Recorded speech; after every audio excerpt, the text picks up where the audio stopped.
And now we get to my beloved scrub-ass Chicago Bears. And once again, I will remind you that the 2014 season went basically exactly how I told you it was going to go. Seeing the implosion that happened, the disaster that ended up occurring was no great surprise to me because I had been warning you for a while heading into that season that this was exactly what was going to happen. Years of poor drafting, years of trying to overcompensate in free agency with overaged, overrated, overpriced, overhyped talent ultimately produced the disaster of 2014, especially when you throw in the mix an incompetent general manager, an over his head coach, and a quarterback who doesn't seem to really care. Just so many problems contributed to what happened in 2014. It was a long time coming, and frankly, what happened was reality caught up with the organization. This organization, after 2012, needed to undergo a full and complete total rebuild. And unfortunately, they fooled themselves into thinking that they were indeed much better than they actually were. And all they did was delay that full and total complete rebuild for a couple of seasons. They punted that ball down the road to where things got even worse because of that fact. Now you're looking at a Bears team that went 5-11 last year. And frankly, you wonder if there's really much reason for hope that things are going to be a whole lot better in 2015. And a big reason for that, as always, when you're looking at teams that are picking in the top 10 or teams that are consistently mediocre or bad, is due to their failures in the NFL draft. And when you talk about failures in the NFL draft, the Bears most certainly have had their fair share over the past 5 years. One of the worst organizations when it comes to figuring out how to actually do the NFL draft, conduct the NFL draft, run an NFL draft, execute an NFL draft. Consistently, the Bears are terrible at it. Now, granted, to their credit, they've occasionally had their hits, and they had at least won each of the last 3 drafts under Phil Emery, in my opinion. Alshon Jeffrey, their second-round pick in 2012. Kyle Long, their first-round pick in 2013. And yes, 2 players that I wasn't a particularly big fan of the organization taking at that time. And then I think they hit on their 2014 first-round pick, Kyle Fuller, somebody that I was very happy with them being able to take, especially because Aaron Donald went 1 pick before to the St. Louis Rams. But the problem is those hits are too few and far between. And this organization has had a ton of misses in terms of the picks, in terms of how they've executed drafts, in terms of their philosophy, you name it, it's there. You look at the 2010 draft, that was pretty much one big miss. They were still paying a big price from the Jay Cutler trade. And then you look at the fact that I don't believe any player from that draft is still left on the roster. That's not good. 2011, same thing. Now they're both Stephen Paye and Chris Conte have left free agency. You figure the first-round pick in that draft, Gabe Carimi, lasted all about 2 years with the organization. It is not hard to see why this organization struggled in 2014. And then even looking at 2012, yeah, they hit on their second-round pick, Alshon Jeffrey, but third-round pick, Brandon Harden, never was a factor. Fourth-round pick, Evan Rodriguez, really wasn't a factor. First-round pick, Shea McClellin, has been such a bust at the NFL level that he's went from being a 4-3 defensive end to a 4-3 strong side linebacker to now a guy that many envisioned, like me, coming out of Boise State, he would be best suited to be an edge rusher in the 3-4. The Bears have so little faith in his abilities, they're trying him out at inside linebacker first in the 3-4. That's how bad things are with the first-round pick from 2012. They haven't extended him, they haven't given him, picked up his 5th-year option. That tells you just how bad the guy's been and how much of a bust he's been. And you look at other questions, too. The rest of that 2013 class outside of Kyle Long still has a lot of questions surrounding it, in my opinion. Jonathan Bostic hasn't done much of anything. Kareem Green, not much of anything. Jordan Mills is mediocre, to say the least.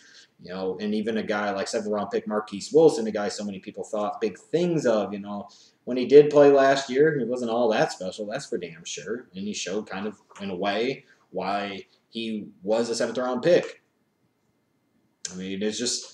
Even 2014, you look at that draft, that's a lot of question marks outside Kyle Fuller to me, because now with this new defense, how do 2nd and 3rd-round picks Eagle Ferguson and Will Sutton fit into the mix? And again, Phil Emery thought that somebody like Eagle Ferguson was worth a 2nd-round pick, and that just kind of speaks to the whole philosophical problems of this Bears organization in recent years. Not understanding how to rate players, reaching for needs, gambling on athletes, and all this other dumb crap that leads to more of the same mediocre to bad, piss-poor results. I mean, you look at 2012, perfect example. When you should have known right then and there that Phil Emery was in over his head as a draft guy. Not only did he not take the best player available on the board, but he didn't even take the best player available at that position. Instead of taking somebody like Chandler Jones out of Syracuse, he took Shea McClellin out of Boise State. I mean, that didn't tell you right there that we got major problems here. I don't know what it was ever going to do that.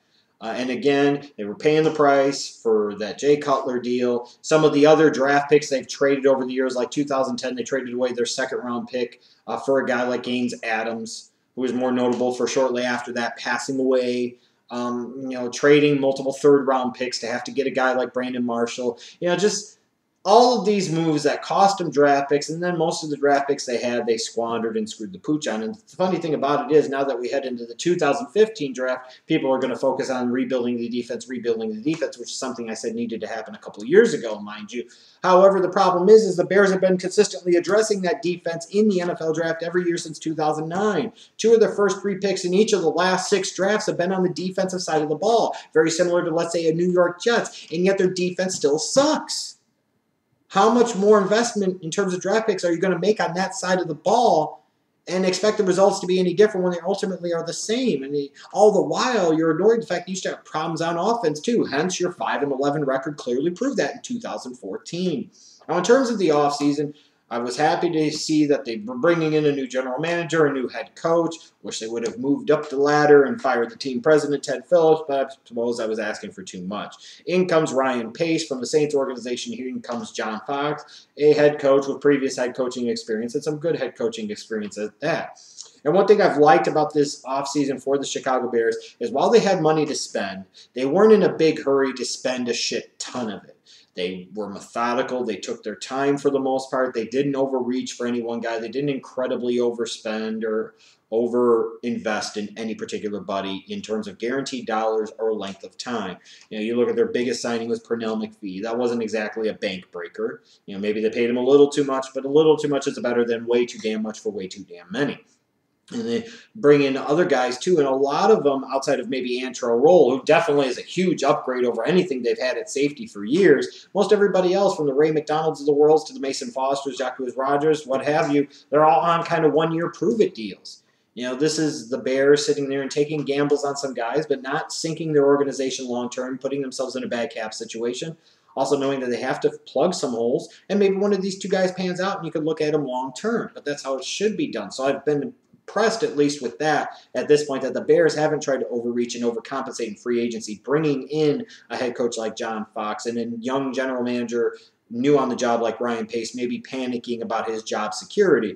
Leaves me a little hopeful that maybe there is some type of vision for a long-term rebuilding project here. And make no mistake about it, Bears fans, that's exactly what's needed. If you think that this is a quick fix or a short turnaround, you're a fucking idiot. And even if the Bears sat there and won 9 games in 2015, they're still in need of a complete and total rebuild, and all that would do is delay the inevitable that needs to happen. And the longer it's delayed, the worse it's going to get. Should have happened after 2012, and of course it didn't, so the organization was set back several years. If they wait another 2 or 3 years for what inevitably still needs to happen, then it's only going to set them back even more. So what does this team need to do in this year's NFL draft? Well, number 1, not screw it up like they have for so many other years. Number 2, not sit there and trade away their picks for veteran players, which they've done far too often over the years. But in terms of the actual needs, number 1, they need a quarterback. Period. If you think Jay Cutler could still be the guy after 6 years, you're a tool. Period. It's not even worth entertaining the debate anymore. There just is no more argument that can be made. There are no more excuses that can be made. Jay Cutler's not the guy. In today's NFL, there are 2 types of teams, those that have a quarterback, those that do not. The Bears clearly fit into the camp of the guys that don't have a quarterback. And in today's NFL, in order to be a championship contending team, in order to be able to begin a full and complete, total, top-down, bottom-up necessary rebuild project for your organization, you must draft your quarterback and build around him. This is not opinion. This is fact. This is statistical fact in today's NFL. And until the Chicago Bears do that, then they will always be spinning their wheels as they so often are. And of course, it just wouldn't be the Chicago Bears if they didn't sit there and pick a year to be bad, where they had both Mariota and Winston coming out of the draft, but they were still just good enough to not be so bad enough where they couldn't get one of the top 2 picks to be able to actually get that franchise-changing type of guy. Now they're in a position where to move up from pick 7 in the first round, they have to give up several picks, perhaps mortgage future drafts, over to get a guy, and then you don't have a lot of pieces to be able to bring in to help them and surround them with. That's the Bears for you in a nutshell. Even when they're bad, they're not bad enough. They just are too mediocre for their own fucking good. It's a shame, too, because Mariota would be a great fit in Chicago. Mariota would be perfect for Chicago, and they probably love Mariota, and they're not really in a position where they're going to want to be froggy enough or aggressive enough to leap up 5 spots or maybe 6 spots, depending on what Tampa Bay does, in order to get the guy. And that's a shame, and that's sad, because this organization, as much as just about any organization in the National Football League, needs a young franchise quarterback to build around. No more reclamation projects, no more Jay Cutler bullshit. The quicker this team moves on from Jay Cutler, the better, period. Money invested in him, money tied into him or not, doesn't matter. He's a cancer on the field. He's a cancer in the locker room. He's just the representation of so many things that are wrong with this organization. Until they fix it, nothing else really matters. But in terms of other draft needs, because they probably won't be able to address quarterback with that first-round pick, unfortunately, and they might wait until a late-round pick in order to address it, unfortunately. You look at their needs, and so many people will focus on the defensive side of the ball, and yes, they've got needs, and yes, their defense is terrible, and yes, their defense has been terrible the past 2 years. But the problem is, again, they've invested 2 of their top 3 picks in each of the past 6 drafts on the defensive side of the ball. They have went through time after time after time and tried to address the defensive side of the ball, and they still have issues. They're still terrible. And furthermore, with all of that said, all of that draft pick investment on the defensive side of the ball, they woefully neglected the offensive side of the ball, which led to them, not only trading for Cutler, but sitting there trading for Brandon Marshall, signing guys like Bushrod and Slauson in free agency and what have you. And the problem is they have needs on the offensive side of the ball as well. If you think the Bears' only needs are on the defensive side of the ball, you're kidding yourself. If you think, arguably, that their biggest needs are even on the defensive side of the ball, you're, again, kidding or fooling yourself.